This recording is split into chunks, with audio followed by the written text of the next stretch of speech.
দুষ্কৃতীদের হাতে খুন হয়ে যাওয়া মালদার জনপ্রিয় রাজনৈতিক নেতা কাউন্সিলর বাবলা সরকারের স্মৃতিতে শুক্রবার 1 মিনিট নীরবতা পালন।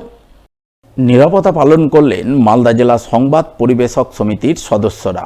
এদিন সাত সকালে তারা বাড়ি বাড়ি সংবাদপত্র বিলির কাজ শুরুর প্রাক্কালে বাবলা সরকারের স্মৃতিতে 1 মিনিট নীরবতা পালন করেন মালদা শহরের ঝলঝলিয়া এলাকায়।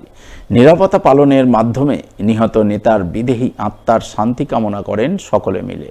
জেলা সংবাদপত্র পরিবেশক সমিতির পক্ষ থেকে আমরা সমস্ত হকার বন্ধুরা কালকে যে নৃশংস হত্যাকাণ্ড হয়েছে আমাদের জেলার প্রাক্তন চেয়ারম্যান, ভাইস চেয়ারম্যান এবং বর্তমান 22 নম্বর ওয়ার্ডের কাউন্সিলর দুলাল সরকার ওরফে বাবলা সরকার মহাশয়ের বিদেহী আত্মার শান্তির কামনার জন্য আমরা এখানে কালো ব্যাচ পরে 1 মিনিট নীরবতা পালন করলাম এবং ওনার বিদেহী আত্মার শান্তি কামনা করি।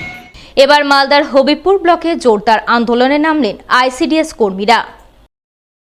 আন্দোলনের অঙ্গ হিসেবে সিটু অনুমোদিত পশ্চিমবঙ্গ রাজ্য আইসিডিএস কর্মী সমিতির ব্যানারে বিক্ষোভ ডেপুটেশন কর্মসূচি পালন করলেন শুক্রবার।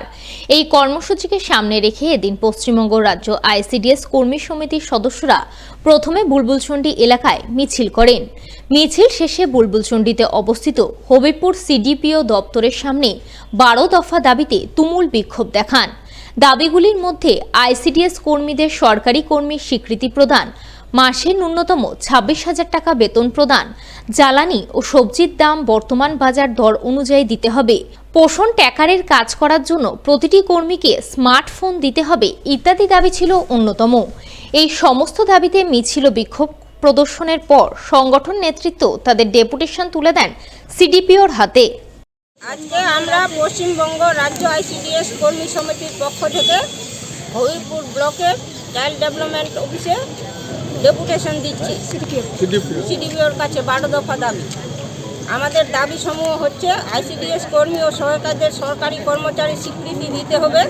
গুজরাট হাইকোর্টের রায়ের মোতাবেক কর্মী ও সহায়িকাদের যথাক্রমে 3rd গ্রেড ও 4th গ্রেড কর্মচারীর স্বীকৃতি দেওয়ার জন্য সরকারকে অনুরোধ করিয়াছে। এই রায় আমাদের রাজ্যে কার্যকরী করা হোক। ন্যূনতম 26,000 টাকা বেতন দিতে হবে। জ্বালানি ও সবজি বিল বাজার দর হিসাবে প্রদান করতে হবে। প্রতিটি ডিমের মূল্য 8 টাকা হিসাবে প্রদান করতে হবে। প্রত্যেক কর্মীকে স্মার্টফোন দিতে হবে, অন্যথায় ফোনের কাজ করা সম্ভব হবে না। কর্মী ও সহায়িকাদের অবসর নেওয়ার পর 15 দিনের মধ্যে তাদের 5 লক্ষ টাকা প্রদান করতে হইবে। অনারিয়াম জ্বালানি ও সবজি বিল প্রতি মাসে সঠিক সময়ে প্রদান করিতে হইবে। উন্নত মানের ছাতু প্রদান করিতে হইবে। অবিলম্বে কর্মী ও সহায়িকাদের নিয়োগ করিতে হইবে এবং পুরনো সহায়িকাদের প্রমোশন দিতে হইবে। এই 12 দফা দাবি নিয়ে আমরা আজকে সিডিপিওর কাছে ডেপুটেশন। মালদার কালিয়াচকের আকন্দবাড়িয়া এসসি হাই স্কুলের 75তম বর্ষপূর্তি উদযাপন ও প্রাক্তনীদের পুনর্মিলন উৎসব শুরু হলো বৃহস্পতিবার, যা চলবে আগামী শনিবার পর্যন্ত। এদিন পতাকা উত্তোলনের মাধ্যমে 75তম বর্ষপূর্তি উদযাপন অনুষ্ঠানের শুভ সূচনা হয়।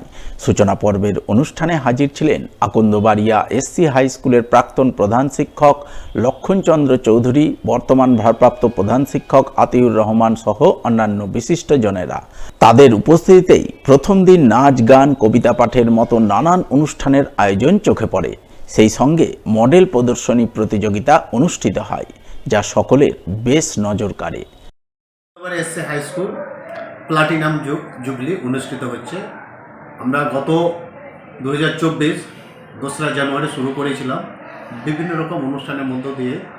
2025 75 বর্ষ পূর্তি উৎসব হবে। এখানে বিভিন্ন রকম কর্মসূচি নেওয়া হয়েছে, যেমন পতাকা উত্তোলনের মাধ্যমে অনুষ্ঠান শুরু হয়েছে। এখানে ছাত্রছাত্রীদের প্রথম দিন ছাত্রছাত্রীদের দিয়ে বর্তমান ছাত্রছাত্রীদের দিয়ে বিভিন্ন ধরনের প্রোগ্রাম, নাচ, গান, 75 বছর পূর্তি উৎসব সম্পর্কে বিভিন্ন রকম অনুষ্ঠান এবং সর্বোপরি আকন্দবাড়ি এসসি হাই স্কুলের একটি স্মারণিকা পত্রিকা প্রকাশ হয়েছে। এটা কল্যাণী ইউনিভার্সিটির ডিন কৃষ্ণা ব্যানার্জি, অশোক কুমার গুণ এবং এসআই গোলাপগঞ্জ অনির্বাণ সাহা, এনারা সকলে মিলিতভাবে এটা প্রকাশ করলেন এবং আমরা প্রত্যেক ছাত্রছাত্রী এবং এলাকাবাসীকে একটা করে উপহার এটা তুলে দিলাম। এবং আমাদের সবচেয়ে ভালো একটা অনুষ্ঠান আমরা শুরু করেছি ছাত্রছাত্রীদের, আকুন্দাবাড়ি এসসি হাই স্কুল ছাত্রছাত্রীদের যে মডেল প্রদর্শন, বিজ্ঞানকে তুলে ধরা, বিভিন্ন এলাকার গাছকে তুলে ধরা, সবজিকে তুলে ধরা, এলাকার মানুষ কীরকমভাবে চাষ করছে সেটা আমরা এলাকার মানুষকে এটা তুলে ধরেছি। এটা প্রশাসনের দৃষ্টি আকর্ষণ করার জন্য এটা আমরা করেছি।